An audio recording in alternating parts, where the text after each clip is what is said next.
ప్రియమైన దేవుని సంగమా, నేటి దినం దేవుడు సిద్ధపరిచిన వాక్య భాగము ఎస్తేరు గ్రంథము 6వ అధ్యాయము మొదటి నుంచి చదువుకుందాము. 3 వచనాలు. ఆ రాత్రి నిద్ర పట్టకపోయినందున రాజ్యపు సమాచార గ్రంథము తెమ్మని రాజు ఆజ్ఞయ్యగా అది రాజు యొక్క చదివి వినిపింపబడెను. ద్వారపాలకులైన బెక్తాను తెరెషు అను రాజు యొక్క 2 నపుంసకులు రాజైన అహష్వేరోషును చంప యత్నించిన సంగతి మొర్దెకై తెలిపినట్టు అందులో వ్రాయబడి ఉండెను. రాజు ఆ సంగతి విని ఇందు నిమిత్తము మొర్దెకైకి బహుమతి ఏదైనను ఘనత ఏదైనను చేయబడిన అని అడుగగా రాజు సేవకులు అతనికేమీ చేయబడలేదని ప్రత్యుత్తరమిచ్చిరి. చాలు, ప్రత్యుత్తరమిచ్చిరి. దేవుని బిడ్డలారా, మరి ఎస్తేరు గ్రంథం అనేక సార్లు మనము వివరించుకున్నాము.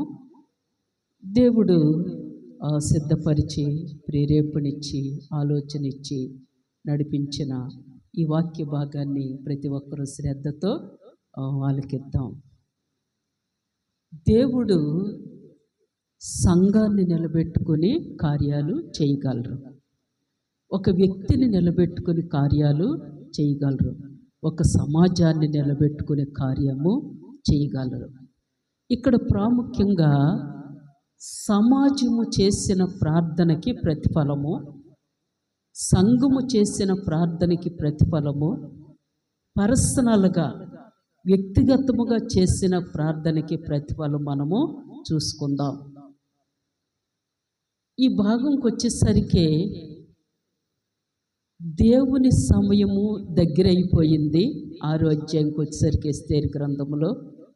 అలాగే దుష్టుడు సమయం కూడా దగ్గర పడిపోయింది. యూదులు చేసిన ప్రార్థనకి ప్రతిఫలం కూడా దగ్గరైపోయింది. అలాగే హామాను చేసిన కుట్రకు కూడా దగ్గరైపోయింది. అడకత్తెరలాగా ఉంది ఇప్పుడు పరిస్థితి. సమీపమైపోయింది. ఏంటదంటే యూదులకు పెద్ద కష్టం వచ్చింది. మొర్దెకై అనే వ్యక్తి హామానుకి సాష్టాంగ నమస్కారము చేయలేదని మొర్దెకై మీద పగ పెట్టుకుని మొర్దెకై ఒక్కడనే చంపడం కాదు, మొర్దెకై యొక్క ఆ వంశమునంతటిని, మొర్దెకై యూదుడని తెలుసుకొని యూదా జాతి అంతటిని యూదులందరినీ చంపాలని రాజు చేత శాసనాలు వ్రాయించాడు ఈ హామాన్ అనే వ్యక్తి. యూదులకు ఒక కట్టడ ఉంది, ఒక నియమం ఉంది, ఒక నిబంధన ఉంది. యూదులు ఎవరికి కూడా సాష్టాంగ నమస్కారము చేయకూడదు, ఒక్క దేవునికి మాత్రమే. దేవుని పాదాలే పట్టుకోవాలి, దేవునికే మొరపెట్టాలి, దేవునికే సాష్టాంగ నమస్కారము చేస్తారు. వాళ్ళు మోకరించి 2 చేతులు జోడించి దేవునికి నమస్కారము చేస్తారు. మొర్దెకై నమస్కారం చేయలేదని మొర్దెకై మీద పగ తీసుకోవాలి, హామాను పగ తీర్చుకోవాలి. కానీ మొర్దెకై వంశం అంతటిని, యూదులందరినీ చంపాలని రాజు చేత ఆజ్ఞ, సీల్డ్ ముద్రలు, రాజు ఉంగరపు ముద్రలు వేయించి రెడీ చేశాడు. ఆ సమయము దగ్గరైపోయింది. 6వ అధ్యాయం వచ్చేసరికి అది పెద్ద స్టోరీ ముందు. అయితే మరి యూదులందరిని చంపడానికి సమయము దగ్గరైపోయింది. యూదులు ఏం చేస్తున్నారు? తినేసి పడుకున్నారా? లేదు, వాళ్ళు ఉపవాస ప్రార్థనలు చేస్తున్నారు. చిన్న పిల్లలు, యవనస్తులు, పెద్దవారు, స్త్రీలు, పురుషులు అందరూ కూడా ఉపవాస ప్రార్థనలు చేస్తున్నారు. ఎస్తేరుకి వివాహం అయ్యింది. మరి షూషాను కోటలో అహష్వేరోషు రాజు భార్యగా ఉంది ఆమె. కానీ వివాహం అయిన తర్వాత భర్తతో మాట్లాడడం కానీ, భర్త పక్కన కూర్చోవడం కానీ, కష్ట సుఖం కానీ 30 రోజుల వరకు ఆమె ఆ భర్తతో మాట్లాడలేదు. ఇక్కడేమో యూదులు నలిగిపోతున్నారు. 176 రాష్ట్రాలు దేవుని బిడ్డలారా, కూషు దేశము మొదలుకొని, హిందూ దేశం మొదలుకొని కూషు దేశం వరకు అహష్వేరోషు రాజు పరిపాలిస్తున్నాడు. ఎస్తేరు కూడా మన భారతదేశాన్ని పరిపాలించిన స్త్రీ. హల్లెలూయా. ఆమె పరిపాలించి, ఆమె ప్రార్థన, ఆమె అడుగు, ఆమె కన్నీరు మన దేశంలో కూడా ఉంది కాబట్టి మనం ఈనాడు ఆ గొప్ప దేవుని నమ్ముకోవడానికి ప్రభు కృప అనుగ్రహించి ఉన్నారు కొన్ని వేల సంవత్సరాల క్రితం. అయితే ఇక్కడ యూదులందరూ ప్రార్థనలు చేస్తారు, భయపడకూడదు, చాటింపేశారు అన్ని చోట్ల. కూడా ఆదారు అని 12వ నెల 13వ తారీఖున యూదులందరూ చంపబడతారని హామాను కాగితాలు పుట్టించాడు. కానీ ఎస్తేరుకి వర్తమానాలు వెళ్తున్నాయి. మొర్దెకై వర్తమానాలు పంపిస్తున్నాడు. రాజగుమ్మం దగ్గర గేటు మీదైన మొర్దెకై బూడిద పోసుకుని, గోనెపట్ట కట్టుకుని, శోకముతో, మహాశోకముతో, ఏడ్పుతో, దుఃఖముతో గుండె బాదుకుని ఏడుస్తున్నాడు. రాజగృహము చుట్టూ, రాజాసనము చుట్టూ ఆ రోడ్లంట గోనెపట్ట కట్టుకున్నవాడు నివసించడానికి వీలు లేదు. వెంటనే అతనికి మరణశిక్ష విధించాలి. అయితే మొర్దెకై ఆ విధంగా ప్రార్థన చేస్తున్నాడు. తన కుమార్తె ఎస్తేరుకి సమాచారం అందిస్తుంటే ఆ పరిస్థితి చూసి పట్టు పంచే, పట్టు లాల్చి, పట్టు కండువ, పట్టు బట్టలు పంపిస్తుంది రాణి హోదా నుంచి ఎస్తేరు. మొర్దెకై వాటిని అంగీకరించలేదు. అవి తిరిగి పంపించేసి, యూదులందరికీ ఎంత మరణకరమైన శిక్ష ఉన్నప్పుడు నేను పట్టు పంచెలు కట్టుకుని ఊరేగుతానా? లేదమ్మా. హతాకు అనే అతను ద్వారా ఆ రాయిబారాలు పంపిస్తున్నాడు. చివరికి ఫైనల్గా ఎస్తేరు వర్తమానం ఇస్తుంది, నాన్న నేటికి 30 రోజులైంది వివాహం అయ్యి. అతను ముఖం ఎలా ఉంటుందో నాకు తెలియదు. అతను నాతో ఒక్క మాట అయినా మాట్లాడలేదు. అతను ప్రక్కన కూర్చోలేదు. అతనితో పడుకోవడం కానీ, మాట్లాడటం కానీ, కలిసి భోజనం చేయడం కానీ, పక్కన కూర్చోబెట్టడం కానీ ఇంతవరకు మరి నేను అతని ముఖం చూడలేదు. నాన్న నన్ను ఏం చేయమంటారు? చాలా దుఃఖముతో, వేదనతో, కన్నీటితో ఉత్తరం పంపిస్తుంది ఎస్తేరు. అమ్మా ఏం చేస్తావో ఏమో మాకు తెలియదు. మా పరిస్థితి అయితే ఎలాగ ఉంది. మాకు అయోమయంగా ఉన్నాం. మరణానికి మరి సిద్ధపరిచే ఉంచాడు కాగితాలు. మరి ఏంటి మా పరిస్థితి అంటే, ఎస్తేరుకి ఉన్న ఆయుధము, నేర్పించబడిన పాఠము, కలిగి ఉన్న గొప్ప ధననిధి ప్రార్థన. హల్లెలూయా. వెంటనే లెటర్ ఇస్తుంది, నాన్న నేను 3 రోజులు ఉపవాసం ఉండి ప్రార్థన చేస్తాను. మీరు సమాజ మందిరం, ప్రతి చర్చిలో, ప్రతి మందిరంలో ప్రార్థనలు పాటించండి. నేను మంచి నీళ్ళు కూడా తాగకుండా నా దేవునికి విజ్ఞాపన చేస్తాను. మీరు నేర్పించింది అదే కదా, మీరు నాకు ఇచ్చింది అదే కదా. మీరు నాకు గొప్ప ఆశీర్వాదముగా ప్రార్థననే ఆయుధం ఇచ్చారు కదా. మన దేవుడు సర్వశక్తిమంతుడు, మన దేవుడు గొప్ప దేవుడు. మన ప్రార్థనలు ఆయన ఏమైనా చేయగలరు. హల్లెలూయా. ఆ లెటర్ పరాగానే తండ్రి అంత సమాజ మందిరాలన్నిటికీ పంపించేశాడు. ప్రార్థనలు జరుగుతున్నాయి. ఇక్కడ 6వ అధ్యాయం వచ్చేసరికి దేవుని బిడ్డలారా, వీళ్ళు మరణ సమయము దగ్గర అయిపోయింది. అక్కడ హామాను కూడా రెడీగా ఉన్నాడు. హామాను వీళ్ళు చంపించే సమయం దగ్గర అయిపోయింది. రాజుతో మాట్లాడాలి. రేపటి దినమే ఆ రాజు ఆజ్ఞ ఇస్తే ఈ పత్రాలు చూపించి రేపటి దినము యూదులందరూ దేశంలో లేకుండా చంపించి వేయాలని హామాను ప్రిపేర్ అయిపోయాడు పూర్తిగా. ఇటు పక్కన యూదులు కూడా ప్రిపేర్ అయిపోయారు. దేనికి ప్రిపేర్ అయ్యారు? యూదులు మరణానికి ప్రిపేర్ అయ్యారు. దేవుని బిడ్డలారా, హామాను చంపించడానికి ప్రిపేర్ అయిపోయాడు. యూదులు కూడా తమ్మును తాము సరిదిద్దుకుంటూ దేవుని పాదాల దగ్గర మీ చిత్తమైతే ఈ మరణాన్ని తప్పించు, మీ ఇష్టమే, మీ చేతిలో ఉన్నాం, మీ పాదాల దగ్గర ఉన్నాం, మీ గుండెల్లో ఉన్నాము, మీ బిడ్డలమే, మీ ప్రజలమే, మీ సొత్తు, మీ స్వాస్యము, మీ పేరు పెట్టుకుని బ్రతుకుచున్న బిడ్డలమయ్యా. వారి ప్రార్థన అలా ఉంది.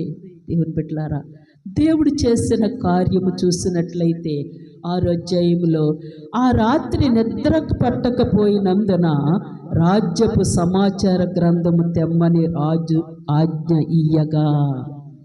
దేవుని బిడ్డలారా, ఇక్కడ మరి చూసినట్లయితే రాజుకు నిద్ర పట్టలేదంట. దేవుడు ఎలాగైనా త్రిప్పగలరు. యూదుల ప్రార్థన, దేవుని బిడ్డల ప్రార్థన, దేవుని సైన్యము ప్రార్థన అహష్వేరోషు రాజుకు నిద్ర పట్టకుండా చేసింది. దేవుని కార్యము నీ జీవితంలో ఒక కార్యము చేయడానికి, నీ చదువులో కానీ, నీ ఉద్యోగంలో, నీ పరిస్థితులు కానీ, నీ కుటుంబంలో కానీ ఒక కార్యము జరగాలంటే నీవు ఆనాడు యూదుల వలె, ఆనాడు ఎస్తేరు వలె, ఆనాడు మొర్దెకై వలె ఈనాడు నీ హృదయాన్ని కట్టుకుని, జీవితాన్ని కట్టుకుని నీవు ఎంత దేవునికి సమర్పించుకుని ప్రార్థన చేస్తావో నువ్వు దేవుడి కార్యము చూస్తావు. తప్పనిసరిగా దేవుడు చేస్తారు. తప్పనిసరిగా ముందవచ్చు లేటు ఆయన క్యాలెండర్లో, ఆయన సమయంలో, ఆయన నిర్ణయించిన కాలంలోనది జరుగుతుంది. ఆయన నిర్ణయం సమీపం అయిపోయింది. దేవుని బిడ్డలారా, యూదులందరూ మరణించాలి. అక్కడ రాజుకి రాత్రంతా నిద్ర పట్టకుండా అలా మంచం మీద కొట్టుకుంటున్నాడంట. అటు ఇటు తిరుగుతున్నాడు. కంటికి నిద్ర రావడం లేదు. తన దగ్గర ఉన్న సేవకులను పిలిచి, అరే రాజ్యపు సమాచారం గ్రంథం తీసుకురండిరా, అది ఆ పక్కన నాకు చదివి వినిపించండి, అది ఒకసారి వింటాను, నాకు నిద్ర పట్టడం లేదు. అలాగా ఆ రాజ్య సమాచార గ్రంథము తీసుకురండి. అది తీసుకొచ్చారు. పేజీ చదివి వినిపిస్తున్నారంట. ఆ రాజ్యము పుట్టింది మొదలు ఆ అహష్వేరోషు రాజ్య కాలములో ఏమేమి జరిగినాయో సిచ్యువేషన్స్ అన్నీ జరుగుతున్నాయంట. అవి జరిగినవన్నీ చదువుతున్నారంట. ఒక దగ్గరికి వచ్చేసరికి ఆగండి అన్నాడు రాజు. ఆగండి. బిగ్తాను తర్వాత ఎవరమ్మా అతను? తెరెషు. బిగ్తాను తెరెషు అని 2వ అధ్యాయంలో 2వ వచనంలో ఉంటుంది. 6వ అధ్యాయం. బిగ్తాను తెరెషు అని రాజు యొక్క ఇద్దరు నపుంసకులు, వారి సెక్యూరిటీ గార్డ్స్. బిగ్తాను తెరెషు సెక్యూరిటీ గార్డ్స్ ఇద్దరును. వాళ్ళు రాజుని ఎలా చంపాలని ప్లాన్ చేసుకుంటున్నారంట. రాజు ఈ గుమ్మమ్మ గుండా లోపలికి వెళ్ళినప్పుడే కానీ, వచ్చినప్పుడే కానీ, ఏ సమయంలో ఏ టైంలో ఎలా చంపితే బాగుంటుంది అతన్ని, రాజుని చంపడానికి ప్లాన్ చేసుకుంటున్నారు వీళ్ళిద్దరూ సెక్యూరిటీ గార్డు, రక్షక భటులు. అక్కడ గేటు మీదగా ఎవరున్నారు? మొర్దెకై ఉన్నాడు. మొర్దెకై కూతురు పరిస్థితి ఏంటి? ఆ రాజు యొక్క భార్య. మొర్దెకై విన్నాడు. మొర్దెకై విని ఆ సమాచారము మరొకరికి అందజేశాడు. అక్కడి నుంచి మరొక చాటుకు వెళ్ళింది. అక్కడి నుంచి ఇంకా పైకి వెళ్ళింది. అది ఎంక్వైరీ పెట్టాడు రాజు. ఎంక్వైరీ పెట్టినప్పుడు అది కరెక్ట్ అని తెలిసింది. వాళ్ళకి ఉరి శిక్ష విధిస్తాడు రాజు. ఆ పరిస్థితిలో రాజు అంటాడు, నా ప్రాణాన్ని కాపాడిన వాడు, ఆ గేట్ మీద అయిన అతను, ఆ మొర్దెకై అనేవాడు నా ప్రాణాన్ని కాపాడాడు. వాడికి ఏమైనా బహుమతి ఇచ్చారా? వాడిని ఏమైనా సన్మానించారా? అక్కడ మంచి మాట ఉంటుంది చూడండి. రాజు ఆ సంగతి విని, ఇందు నిమిత్తము మొర్దెకైకి బహుమతి ఏదైనాను, ఘనత ఏదైనాను చేయబడిన అని అడుగగా, రాజు సేవకులు అతనికేమీ చేయబడలేదని ప్రత్యుత్తరం ఇచ్చిరి. హల్లెలూయా. నా ప్రాణాన్ని కాపాడిన వ్యక్తి, నేను బ్రతకడానికి, నేను ఇలా జీవించడానికి, రాజ్య పరిపాలన చేయడానికి కారకుడైన వ్యక్తికి ఏమైనా బహుమతి ఇచ్చారా? ఘనత ఏదైనా, అతను ఘనపరచబడ్డా? అతనికి ఏమైనా బహుమతి ఇచ్చి? అక్కడ సేవకులు అన్నారు, లేదు రాజా, అతనికి ఏమీ ఇవ్వలేదు, అతనికి ఏమి ఇవ్వలేదు. దేవుని బిడ్డలారా, అతనికి ఏమీ ఇవ్వలేదు. యూదుల పట్ల దేవుని కార్యము చేయడం కోసము, యూదుల్ని రక్షించుట కోసము, యూదుల్ని విడిపించుట కోసము, యూదుల యొక్క ప్రార్థన ధూపం వలె దేవుని సన్నిధికి చేరి ప్రతిఫలం ఇవ్వట కోసము రాజుకు నిద్ర పట్టకుండా చేశాడు దేవుడు. హల్లెలూయా. ఈ మొర్దెకైని చంపాలని హామాను ఎన్నో ప్లాన్లు, మొర్దెకైనే కాదు, మొర్దెకై జనం అంతటి యూదులందరినీ అందరూ చంపబడాలి. ఆ మొర్దెకై కోసం 50 మూరల ఎత్తుగల ఉరికొయ్య కూడా ఏర్పాటు చేశాడు. నెక్స్ట్ డే యూదులు చంపబడాలి, మొర్దెకై ఉరి తీయబడాలి. హామాను ప్రిపేర్ అయిపోయాడు. ఆ రోజు రాత్రంతా ఈ రాజుకు నిద్ర పట్టలేదు. అక్కడ జరుగుతున్నది రాజస్థానములో రాజు మరి ఆ రాజ్యపు గ్రంథము చదవడము, ఈ స్టోరీ అంతా ఆ మిడ్ నైట్ జరుగుతుంది. హల్లెలూయా. ఆ మిడ్ నైట్ టైంలో అది జరుగుతున్నది. తెల్లవారుజాము 3 అయ్యేసరికి హామాను అక్కడికి వస్తున్నాడు. ఎందుకంటే ఆ రోజు అంతా డిక్లేర్ చేసేయాలి. ఎక్కడికక్కడే యూదులు శవాలుగా పడి ఉండాలి. ఎక్కడికక్కడే దేవుని బిడ్డలు చంపేయాలి. హామాను వచ్చాడు. దేవుని బిడ్డలారా, దేవుడు ఎలా చేశారంటే అసలు ఎంత అద్భుతమో దేవుని కార్యము. నీవు మోకరించాలి, నీవు ప్రార్థన చేయాలి, నీ కుటుంబం ప్రార్థన చేయాలి, నీ సంఘం ప్రార్థన చేయాలి, నీ సేవకులు ప్రార్థన చేయాలి. దేవుని అడగాలి, కానీ అడిగిన దానికంటే, ఊహించిన దానికంటే అత్యధికముగా చేయగల శక్తిమంతుడు నీ ప్రభు అయిన యేసుక్రీస్తు వారు. ఆయన మహా ఉన్నతమైన దేవుడు. దేవుని బిడ్డలారా, బోధించే వ్యక్తుల కంటే ప్రార్థించే వ్యక్తులే శ్రేష్ఠులు.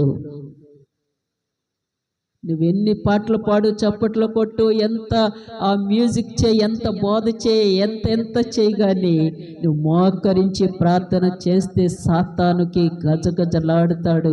దేవుడు నీ ప్రార్థనలు అంగీకరిస్తాడు. ఏమైనా చేస్తావు కానీ ప్రార్థన చేయవు. ఈ యూదులు ప్రార్థనకి ప్రతిఫలము చూడండి. హామాను వచ్చాడు. హామాను ఎందుకు వచ్చాడు రాజు దగ్గరికి? తెల్లవారుజామునే 3 గంటలకి చీకటినే వచ్చేస్తున్నాడు.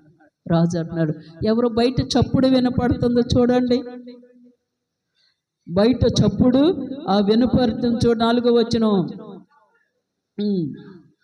ఆవరణములో ఎవరో ఉన్నారని రాజు చెప్పాను. అప్పటికి హామాను తాను చేయించిన ఉరికొయ్య మీద మొర్దెకైని ఉరితీయింప సెలవిమ్మని రాజుతో మనవి చేయుటకై రాజు నగరుని యొక్క ఆవరణములోనికి వచ్చి ఉండెను. ఇతను ప్రిపరేషన్ ఇలాగుంది. ముందు మొర్దెకైని ఉరి తీయించేయాలి, తర్వాత యూదులందరూ దేశంలో లేకుండా చేసేయాలి. అంత పగ, దేవుని బిడ్డల మీద పగ, దేవుని ప్రజల మీద పగ, ప్రార్థించే వారి మీద, ప్రయాసపడే వారి మీద దేవునికి వ్యతిరేకముగా ఏ ఆయుధము వర్ధిల్లదు. దేవుని బిడ్డలారా, నీకెంతైనా సరే పగవారిని ప్రేమించే మనసు, ఎలాంటి వారినైనా ప్రేమించి క్షమించి ఆ దేవునికి ప్రార్థన చేసేవారుగా వారుగా నీవు ఉండాలి. కానీ దేవునికి వ్యతిరేకముగా, ఆయన ఆజ్ఞలకు, ఆయన వాక్యానికి, ఆయన మనస్సుకు, ఆయన హృదయానికి వ్యతిరేకముగా ఏది వర్ధిల్లదో అది నీకే నష్టం. ఇక్కడ హామాను ఒక ప్రిపేర్ అయ్యి వచ్చి ఉన్నాడు, మొర్దెకైని ఉరి తీయాలి, నెక్స్ట్ యూదులందరినీ చంపించాలని. రాజును ప్రిపేర్ చేశాడు దేవుడు, మొర్దెకైని సన్మానము చెయ్యాలని. హల్లెలూయా. హామాను వచ్చాడు, గబగబా వచ్చాడు. వచ్చేసరికి హామాను, ఒక వ్యక్తిని రాజు సన్మానించాలంటే ఏం చేయాలి? హామాను ఇతను ప్రధానమైన మంచి మంత్రి, రాజు తర్వాత మంచి అధికారం కలిగిన వ్యక్తి. ఒక వ్యక్తిని రాజు సన్మానం చేయాలంటే, రాజు గౌరవించాలంటే, రాజు ఆధిక్యత ఇవ్వాలంటే, రాజు ఘనపరచాలంటే ఏం చేయాలో చెప్పు. హామాన్ని ఆ చీకటిలో, ఆ తెల్లవారుజామున, ఆ ఉదయకాల సమయములో రాజు హామాన్ని అడుగుచున్న మాట. హామాను పొంగిపోయాడు. నన్ను కాపాతే ఇంకెవరిని రాజు మరి 6వ వచనం చూడండి. రాజు ఘనపరచన అపేక్షించువానికి ఏమి చేయవలనని రాజు అతను అడుగగా, హామాను నన్నుగాక మరి ఎవరిని రాజు ఘనపరచన అపేక్షించునని తనలో తాను అనుకొని రాజుతో ఇట్లనెను, రాజు ఘనపరచను అపేక్షించు వానికి చేయనదగినదేనగా రాజు ధరించుకొను రాజు వస్త్రములను, రాజు ఎక్కు గుర్రమును, రాజు తన తల మీద ఉంచుకొను రాజు కిరీటమును ఒకడు తీసుకొని రాగా, గనులైన రాజు యొక్క అధిపతులలో ఒకడు ఆ వస్త్రములను, ఆ గుర్రమును పట్టుకొని రాజు ఘనపరచను అపేక్షించు వానికి ఆ వస్త్రములను ధరింపచేసి ఆ గుర్రము మీద అతనిని ఎక్కించి రాజు వీధిలో అతను నడిపించుచు, రాజు ఘనపరచను అపేక్షించు వానికి ఈ ప్రకారముగా చేయదగునని అతను మొదలు చాటింపవలెను. అందుకు రాజు, నీవు చెప్పిన ప్రకారమే శీఘ్రముగా ఆ వస్త్రములను, ఆ గుర్రమును తీసుకొని రాజు గుమ్మమునొద్ద కూర్చొని ఉన్న యూదుడైన మొర్దెకైకి అలాగుననే చేయుము. నీవు చెప్పిన దానిలో ఒకటియు విడువక అంతయు చేయుమని హామానునకు ఆజ్ఞ ఇచ్చెను. ఫుల్ స్టోరీ రివర్స్ అయిపోయింది. ఇది దేవుని కార్యం, ఇది దేవుని కార్యం. దేవుని బిడ్డలారా, నన్ను కాకపోతే ఇంకెవరిని గమనపరుస్తాడు రాజు? నేనే ఈ దేశానికి హైలైట్. నా మాట ఏదంటే అదే, నా మాటే తీసుకుంటాడు రాజు. ఇప్పుడు చదవబడిన భాగం అంతా విన్నారు కదా. రాజు గణపరిచే వ్యక్తికి రాజు వస్త్రాలు, రాజు కిరీటము, రాజు ఉంగరాలు, రాజు గుర్రము అవన్నీ పెట్టి రాజు వీధుల్లో ఊరేగింపు చేయాలి. రాజు ఘనపరచను అపేక్షించు వానికి ఈ విధముగా చేయబడిన ప్రకటన చేసి ఆ వ్యక్తిని ఆ గుర్రం మీద ఎక్కించి ఊరేగింపు చేస్తుంటే ఎంతో ఘనత. రాజా ఆ విధముగా చేయండి అంటే రాజా అన్నాడు, హామాను ఓకే రాజా, నీవు చెప్పబడినవన్నీ కూడా ఒక్కటి కూడా తప్పకుండా మన గేట్ మ్యాన్ ఉన్నాడే, గేటు దగ్గర కాపలాదారుడు మొర్దెకై అనేవాడు ఉంటాడు అక్కడ. అతన్ని పిలిచి అవన్నీ కూడా అతనికి ధరింపచేసి ఊరేగింపు చెయ్యి. ఏమని అనుకుంటాడు హామాను? తన కాళ్ళ కూతులు తెగిపోయినాయి, తన గుండె జారిపోయింది, తల ఎత్తుకునే పరిస్థితి కాదు. నీవు దగ్గరుండి అవన్నీ చెయ్యి. ఇటు పేదవాడు, దీనుడు, దరిద్రుడు, గేట్ మ్యాన్, సెక్యూరిటీ గార్డు వాడిని చంపాలని నేను 50 మూరల ఎత్తు ఉరుకో ఏర్పాటు చేసి వీడినంటే ఇలా కనపరచమని రాజు పిచ్చెక్కిపోయాడా? రాజుకేంటి ఈ మైండ్ వచ్చింది, ఈ ఆలోచన వచ్చింది? మొర్దెకై చాలా, హామాను చాలా టెన్షన్ అయిపోతున్నాడు. ఆజ్ఞాపించింది ఎవరు? ఆజ్ఞ జారీ చేసింది ఎవరు? రాజు, నీ పరమరాజు, నీ పరమ తండ్రి. ఆయన నీ కుటుంబం మీద ఆయన ఆజ్ఞాపిస్తారు, ఆయన ఆజ్ఞ జారీ చేస్తాడు. నీ బిడ్డల పట్ల, నీ పిల్లల పట్ల, నీ కుటుంబం పట్ల నీవెంత విరిగి, ఎంత నలిగి, ఎంత నీ మనస్సు ఎంత కలవరముగా ఉందో ఆయనకి తెలియదా? ఎంత కన్నీరు కారుస్తున్నావో, చాటుని ఎంత ఏడుస్తున్నావో, నీ కుటుంబ పరిస్థితుల గురించి. ప్రార్థనకి ఫలితం ఇచ్చే దేవుడు నీ దేవుడు. హల్లెలూయా. యూదులు ప్రార్థనకి జవాబు దొరికేస్తుంది. దేవుని బిడ్డలారా, వారి యొక్క ఉపవాస ప్రార్థన, సమాజ ప్రార్థనకి దేవుడు గొప్ప ప్రతిఫలం ఇస్తున్నాడు. మొర్దెకైని పిలిచాడు హామాను. నోరొచ్చి ఉంటుందా? ఎవరెవరినో పంపించుంటాడు. మొర్దెకైకి అన్ని కూడా ధరింపు చేసి రాజ వస్త్రాలు, రాజ ఉంగరము, రాజు కిరీటం, రాజు గుర్రము, ఆధిక్యతలు ఇవన్నీ ఇచ్చి ఊరేగింపు చేస్తున్నాడు. ఊరేగింపు అయిన తర్వాత ఇంటికి వచ్చిన తర్వాత చూడండి, అక్కడ మంచి మాట ఉంటుంది. 13వ వచనం, హామాను తనకు సంభవించినదంతయు తన భార్య అయిన జెరుషకును తన స్నేహితులందరికీ తెలుపగా, అతని యొద్దనున్న జ్ఞానులను అతని భార్య అయిన జెరుషును, ఎవని చేత నీకు అధికార నష్టము కలుగుచున్నదో ఆ మొర్దెకై యూదుల వంశపు వాడైన ఎడల అతని మీద నీకు జయము కలుగదు, అతని చేత అవశ్యముగా చెడిపోదు అని అతనితో అనిరి. చాలు. దేవుని బిడ్డలకు, దేవుని కుమారులకు, దేవుని కుమార్తెలకు, ఆయన బిడ్డలకు వ్యతిరేకముగా ఏది ఫలించదు, ఏది నిలవదు, ఏది ఏమి చెయ్యలేదు. ఎన్ని పరిస్థితులు వచ్చినా, ఎన్ని తలములకలు వచ్చినా వాళ్ళు నాశనం చేద్దాం, వాళ్ళు లేకుండా చేద్దాం, వాళ్ళు ఆ పరిస్థితులన్నీ మారిపోవాలి, వాళ్ళు నిలబెట్టకూడదు, వాళ్ళు నడవకూడదు, వాళ్ళు తినకూడదు, వాళ్ళు ఉండకూడదని ఎన్ని ప్రయత్నాలు చేసినా వారి పక్షాన్ని ఎవరుంటారు? దేవుడు ఉంటారు.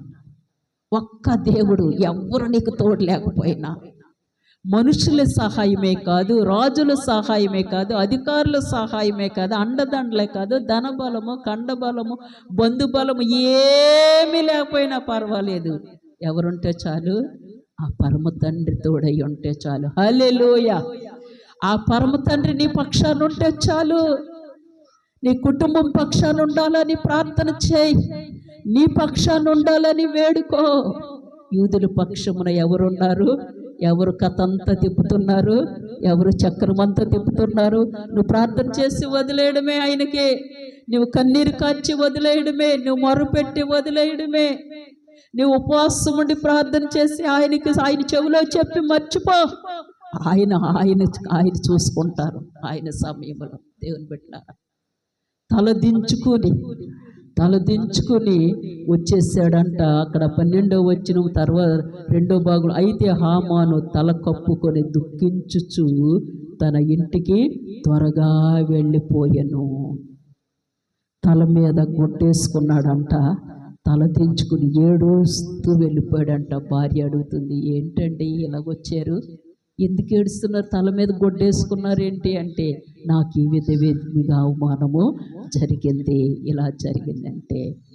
అక్కడున్న మరి వాళ్ళ యొక్క ప్రజలు అందరూ అంటున్నారు, వాళ్ళకున్న ఎవరి చేత నీకు అధికార నష్టము కలుగుచున్నదో అక్కడ జ్ఞానులను, అతని యొద్దనున్న జ్ఞానులను, అతని భార్య అయిన జెరుషు, జ్ఞానులు ఉన్నారంట హామాను దగ్గర.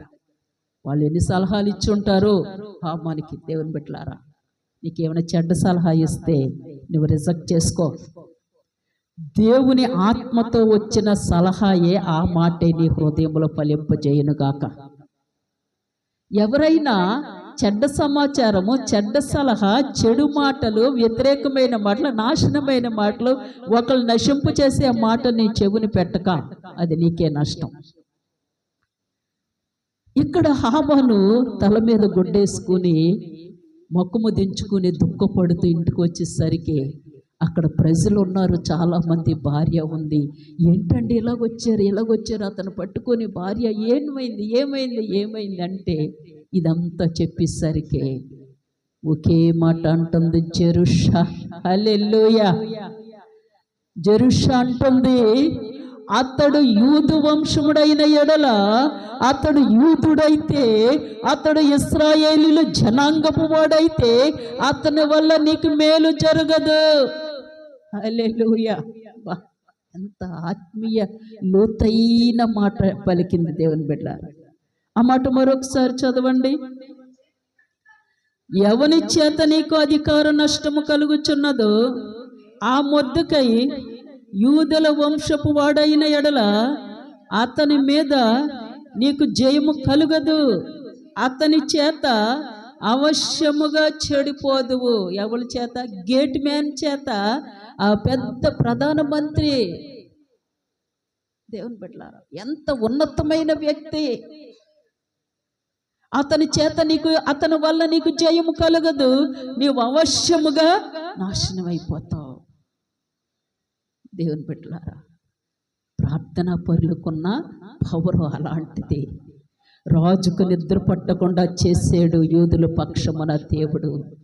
నీ పట్ల కార్యం చేయడానికి, నీ యవ్వన పిల్లల పట్ల, నీ చిన్న పిల్లల పట్ల, నీ భర్త పట్ల, నీ భార్య పట్ల, నీ కుటుంబం పట్ల ఆయన పోరాడి గెలిపించే దేవుడు. ఆయన ఎవరితోనైనా మాట్లాడగలరు. అధికారులతో, రాజులతో మాట్లాడి నీ బిడ్డలకి ఉద్యోగాలు ఇవ్వగలరు, నీ బిడ్డలకి వివాహాలు చేయగలరు. ఆయన సమయములో ఆయన చేసే గొప్ప దేవుడు. మరొక మాట చదువుకుందాం. దానియేలు గ్రంథం 6:18-19 వచనాలు చదువుకుందాం. దానియేలు గ్రంథం 6:18-19 వచనాలు. రాత్రంతా నిద్ర పట్టలేదంట ఈ రాజు కూడా. ఈ రాజు పేరేం పేరు? దర్యావేషు రాజు. ఈ రాజు కూడా రాత్రంతా నిద్ర పట్టలేదంట. ఒక వ్యక్తి చెరగొని తేబడిన, ఇశ్రాయేలు దేశము నుంచి చెరగొని తేబడిన దానియేలు అనే వ్యక్తి దేవుని కోసం నిలబడ్డాడు, దేవుని కోసం త్యాగం చేశాడు. తన ప్రాణాన్ని కూడా దేవుని కోసము ఇచ్చేయాలని నిర్ణయం తీసుకున్నాడు. రాజు ఆజ్ఞాపించాడు, నా దేశములో 30 రోజులు రాజునైనా నాకే నమస్కారం చెయ్యాలి, నాకే పూజ చెయ్యాలనేసి ఆ శద్రకు, మేషకు, ఆ అబేద్నెగోలకు ఆ విధంగా చేశాడు. ఇక్కడ దానియేలుకేమో మరి ప్రార్థన చేయకూడదని పెట్టాడు. ప్రార్థన చేయకూడదు, ప్రార్థనలో జరగకూడదు. దానియేలుకు అలవాటు, ఉదయకాలమే యెరూషలేము వైపు తన కిటికీలు తెరుచుకుని మోకరించి ప్రార్థన చేస్తాడు. మధ్యాహ్నం డ్యూటీ దిగిపోయిన తర్వాత మరలా ప్రార్థన చేస్తాడు. సాయంకాలము మరలా డ్యూటీ దిగిపోయిన తర్వాత స్నానం చేసి యెరూషలేము వైపు కిటికీలు తీసి ప్రార్థన చేస్తాడు.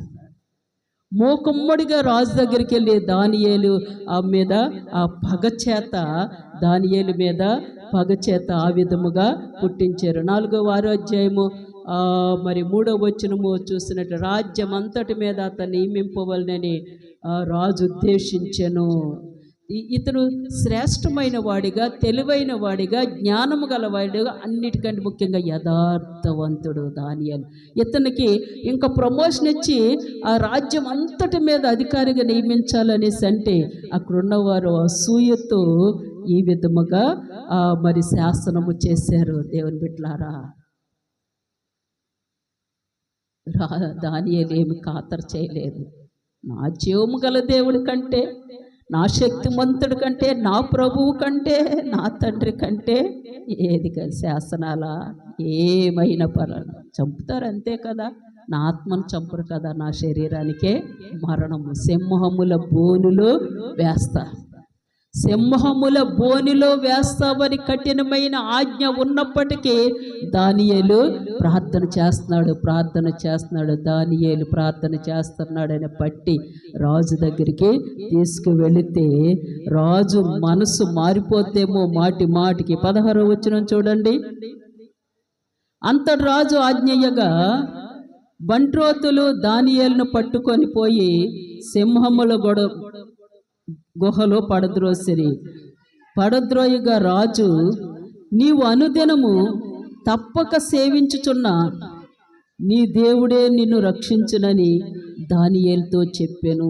దానియేలు అంటే రాజుకి చాలా ప్రేమ, చాలా అభిమానం. కరెక్ట్గా ఉంటాడు తన డ్యూటీలో, తన మాటలో, తన స్వభావంలో, తన ఆలోచనలో, తన పద్ధతిలో అంతా కూడా మయించి యేసు ప్రభు యొక్క ఆత్మను పొందుకున్న డిసిప్లైన్ మ్యాన్. ఈ వ్యక్తిని రాజ్యంలో తీసేస్తే మా ఆటలో కుదరు, మా లంచాలు, మా మోసాలు అన్నీ కూడా బాగుంటాయని దానియేలుని తీసేయాలని అనుకున్నాడు. దేవుని బిడ్డలారా, దానియేలుని తీసుకెళ్ళిపోయి సింహబోనులో పడేశారు. ఆ రోజు రాత్రి నాట్యాలు, వాయిద్యాలు, వీణలు, సుపోనీలు ఏమి వాయించొద్దు. సైలెన్స్. నా అంతఃపురం అంతా సైలెన్స్ ఉండవలసింది. మౌనంగా సైలెన్స్ చేశాడంట. ఆ రోజు రాత్రి అంతా నిద్రపోలేదంట. ఏం చేస్తున్నాడు? దానియేలు దేవుడా, దానియేలుని కాపాడు. రాజు ఏమంటున్నాడు? దానియేలు దేవుడా, జీవము గల దేవుని సేవకుడువైన దానియేలు అంటాడు రాజు. అన్యరాజు దర్యావేషు, జీవము గల దేవుని సేవకుడువైన దానియేలు, నీ దేవుడు నిన్ను రక్షించగలిగినా? ఆ రోజు రాత్రే రాజుకు నిద్ర పట్ల ఎప్పుడు తెల్లవారు గుహ దగ్గరికి వెళ్ళాలి. దానియేలు ఎలాగున్నాడు? ఏంటి గుహలో వేశారు, నేనేంటి ఇలా సంతకం చేశాను, రాజముద్రలో వేశాను, దానియేలు కోసమేనా ఇంత పన్నాగాలు? రాజు మతిపోతే కలవరంతో దుఃఖంతో భోజనం చేయకుండా రాత్రంతా నిద్ర పట్టకుండా చీకటిని లేచి ఆ గుహ దగ్గరికి వెళ్ళిపోయి పిలుస్తున్నాడు, దానియేలు, దానియేలు. గద్గద స్వరముతో ఏడుపుతో పిలుస్తుంటే అటు నుంచి దానియేలు అంటున్నాడు, రాజా, నేను సజీవంగా ఉన్నాను. నా దేవుడు ఆయన దూతను పంపించి నాకు కాపుదలగా ఉన్నారు. రాజా, నేను క్షేమంగా ఉన్నాను, నేను సజీవంగా ఉన్నాను. అది సాధ్యమా దేవుని బిడ్డలారా? సాధ్యము కాదు. మొర్దెకైకి అంత ఘనత సాధ్యమా? ఎవరు కలుగు చేసుకున్నారు?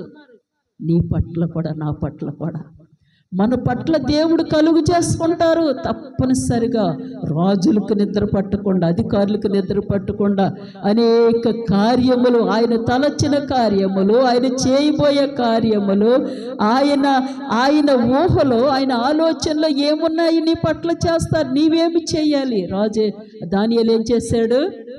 పర్సనల్ ప్రేయర్కి శిక్షనే ఆనందముగా మార్చేశాడు.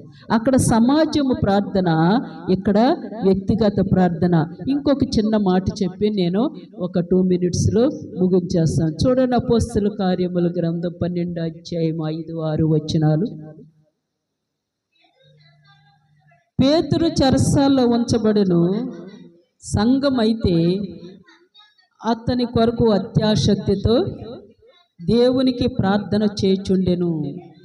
చాలా ఇక్కడ సంఘ ప్రార్థన ఎంత పవర్ఫుల్ దేవుని పెట్టారు. అందుకని బుధవారం ప్రార్థనకు రండి, నెలలో మొదటి 7 రోజులు ప్రార్థనకు రండి. మీ కుటుంబాల్లో కార్యాలు దేవుడు చేస్తారు. శనివారం సంఘ ప్రార్థనలకు రండి, గృహ కోడికలకు రండి. ఏది మర్చిపోడు దేవుడు. నీ ఇంటి దగ్గర బయలుదేరి నీ పాదము దేవుని సనిక వస్తుంటే నువ్వు ఎన్ని అడుగులు వేసావో నువ్వు ఎప్పుడైనా లెక్క పెట్టుకున్నావా? ఆయనకి లెక్కే. నువ్వెంత దూరం నుంచి వస్తున్నావో, ఏ టైంకి లేచావో, ఎన్ని అడుగులు ఎంత చురుగ్గా వేస్తున్నావో, ఎంత ధీమాగా, అన్నీ నీ అడుగులు, నీ ఆలోచన, నీ సమస్తం ఆయనకి లెక్కే. దేవుని సన్నిధికి వచ్చిన ఆరాధన సమయం అంతా కూడా ఆయన ఆశీర్వాదములు దాచి ఉంచారు.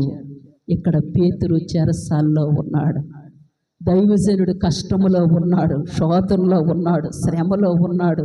సంఘం ఏం చేస్తుంది? సంఘము అత్యాసక్తితో ప్రార్థన చేస్తుందంట.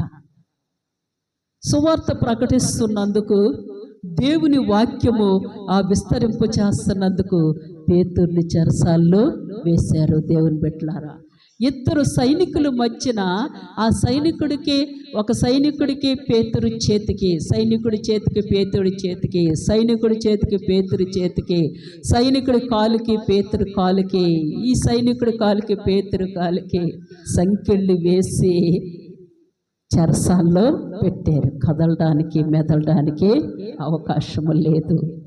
ఇద్దరు సైనికులు మధ్యలో పేతురు ఉన్నాడు. దేవుని బిడ్డలారా, ఇక్కడ సంఘం ఏం చేస్తుంది? మందిరములో దైవజనుడి కోసం ప్రార్థన చేస్తుంది. మాకు దైవజనుడు కావాలి, మాకు వాక్యం కావాలి, మాకు ప్రార్థనలు కావాలి, మాకు బోధ కావాలి, మా దైవజనుడు బ్రతికించు ప్రభువా, తీసుకురండి. సంఘము ప్రార్థన చేస్తే ఒక సమస్య కోసము, ఒక మరి వ్యతిరేకమైన పరిస్థితి కోసం సంఘము ప్రార్థించినప్పుడు దేవుడు త్వరగా సంఘం ఆయన శరీరము, సంఘం ఆయన సొత్తు, సంఘం అంటే ఆయనకి చాలా ఇష్టం. సంఘం మీద పగలో ప్రతీకారాలు పెట్టుకుంటే దేవుడు పెద్ద జలకై కొడతాడు, మామూలుగా కాదు. సంఘము జోలికి వచ్చిన, సంఘాన్ని పాడు చేయాలన్నా, సంఘాన్ని నాశనం చేయాలన్నా, సంఘాన్ని విడదీయాలన్నా, సంఘానికి రాకుండా ఆటంకాలు అభ్యంతరాలు పెట్టినా దేవుని ఉగ్రత తట్టుకోలేవు. జాగ్రత్త. సంఘం అంటే ఆయనకి పిచ్చి, ప్రాణం. ఎవరి కోసం ప్రాణం పెట్టారు ఆయన? వధువు సంఘము కోసము ఆయన ప్రాణం పెట్టిన జయశాలి ఆయన. హల్లెలూయా, హల్లెలూయా. దైవజనుడి కోసం సంఘము ప్రార్థన చేస్తుంది, అత్యాశక్తితో ప్రార్థన చేస్తుంది. దేవుని దూత చెరసాల్లో అడుగు పెట్టింది అంతే. హల్లెలూయా. దేవుని దూత అడుగు పెట్టగానే అవతల సైనికుడు యువతల సైనికుడు ఏమయ్యారో తెలియదు కానీ పేతురు గారు ఉన్న చేతులకి కాళ్ళకున్న బంధకాలు తెగిపోని, రెండు కూడా ఆ గొలుసులు తెగిపోయి రాలిపోయి చిన్న దారంలాగా తెగిపోని. పేతురు స్వప్నం కళ అనుకుంటున్నారు. ఆయన చెయ్యి పట్టుకున్నాడు దేవదూత. చెయ్యి పట్టుకుని మొదటి కావలి, రెండవ కావలి, ఆ పెద్ద గేట్ ఉంటే ఆ తాళం దేవదూత పట్టుకొని తాళాలు అలా పడిపోతున్నాయి. గేట్ల తాళాలు కిందకు పడిపోయి. నీ దేవుడు అంత శక్తివంతుడు. ఆయన ఎంత మంచి దేవుడో. దేవుని పట్ల ఆ తాళాలు పడిపోయి గేట్లకి అవే తెరుచుకుంటున్నాయి. చెయ్యి పట్టుకుని తీసుకొస్తున్నాడు పేతురు గారు. ఇదంతా కళ అనుకుంటున్నారు. ఆ చెరసాల్లో జైలు ఇదంతా కళ అనుకుంటున్నారు. తీసుకువచ్చారు. సంఘమంతా ప్రార్థన చేసే స్థలానికి తీసుకువచ్చారు. తీసుకువచ్చి వాళ్ళకి అప్పగించారు. దేవుని బిడ్డలారా, అప్పగించారు. ఎస్తేరు గ్రంథములో స్టోరీ అంతా తారుమారు చేసిందేంటి? ఒక్క ప్రేయర్. హల్లెలూయా.